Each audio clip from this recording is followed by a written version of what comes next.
I'm Eric Russell, and this is KRVA with Under the Wig with Pandora Boxx. Under the wig? Are you going to take my wig off? Maybe later if I'm really lucky. Oh, flattery will get you everywhere, sir. I hope so. So who is Pandora Boxx, and how did you get your name?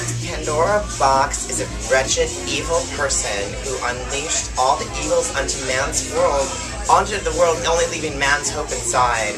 Oh, she's a wretched... Oh, wait, no, that's me. That's you, okay. No, she's funny, and she thinks she's funny. All right. So do you have a favorite diva, and why would they be your favorite diva? Oh, gosh. I have a lot of favorite divas, okay. and it changes quite regularly, like from week to week. But I love... Madonna is my ultimate diva. I learned a lot from her, not just how to be a bitch. And, you know, I love Kathy Griffin and Joan Rivers, and, you know, classic comedians like Carol Burnett and Goldie Hawn. And there's just so many. Lily Tomlin, I love her. Now, on the Drag Race, you were Carol Channing. You just love Carol Channing, and I love Carol Channing.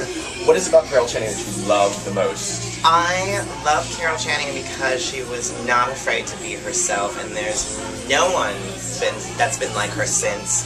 And it was a definitive character, and you don't really see that as much now. You see more everything kind of cookie cutter, and she was just her own unique, odd, Muppet-like person.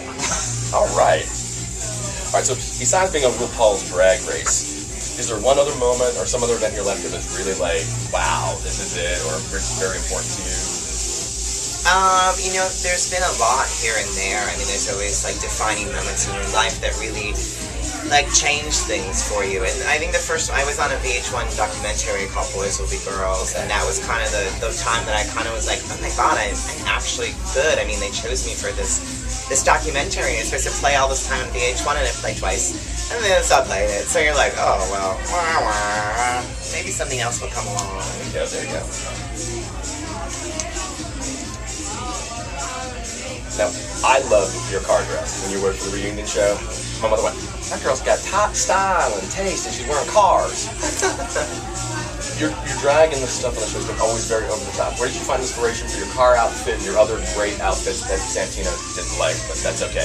Well, you know, he did like the car outfit. Okay. It was universally liked by everyone. Okay. I knew that going back on the reunion show, I had to have an outfit that really just wowed everybody, because I was so ripped apart for everything I wore that I was like, I'm going to do something that no one can rip me apart for. So I came up with a concept because it's Drag Race, so I wanted cars, and I found the cars online.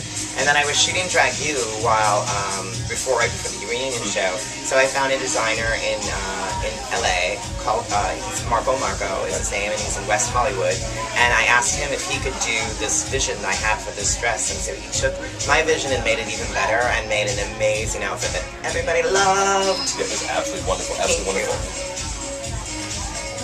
Because of your success with Drag Race and Drag You and stuff, do you now see yourself as a role model or an icon for young GLBT youth? And if you do, what would your message be? Oh, please, no.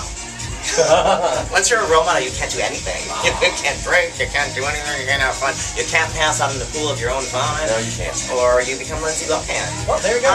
Ooh, a new number. I've got a new number. Lindsay Lohan.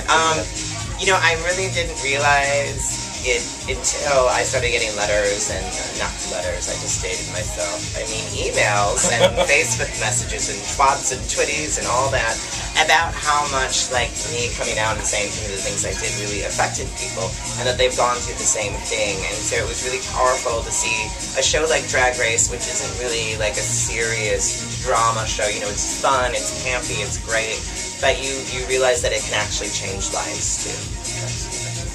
Did you have someone in your life that was like a role model or a mentor to you that went, I'm so glad they were in my life, they were able to help me get to this point? My mother, definitely. And I realize every time I'm around her now, there's something else I'm like, that's where I got that from. Good and bad. I blame my mother for making me nice. Bitch. What are 3 things that people would not know about your alter ego if you're not being Pandora? I don't think I'm ever not Pandora anymore. I think what people probably wouldn't know is that I'm a little quiet. I'm maybe a touch shy. I like to play video games, which makes me kind of a geek. And I like your PlayStation. And A week, actually. A week, all right. Yeah. And I am into sci-fi, which makes me a bigger dork. What I'm a about dork. sci-fi? I am a dork outside of Your favorite TV show like Warehouse 13? I love Warehouse 13. Battlestar Galactica was a big show that I loved. Oh god, now I'm trying to think. There's a whole slew of new ones that are coming out that I love. Yeah. And Farscape is one of my favorite shows. And any plans to go like San Diego Con or anything as Pandora and maybe do a science fiction Pandora Boxx in that space? I would love to. That would be amazing. You know what my goal as a kid and growing up is I always wanted to have some place or something to do with Star Trek or somewhere that I can play some character on a Star Trek thing. So. And now that they've revitalized the franchise, maybe I can. I'll be one of those green ladies in the back. Or maybe I can have 3 boobs or like 10 arms or something. Alien Chick of the Week. Yeah. Well, thank you again for your time. It's been great. Thank you for coming to Richmond. Thank you so much. I had a great time. I loved Richmond. Well, I'm Eric Russell with KRVA, and this was Under the Wig with Pandora Boxx.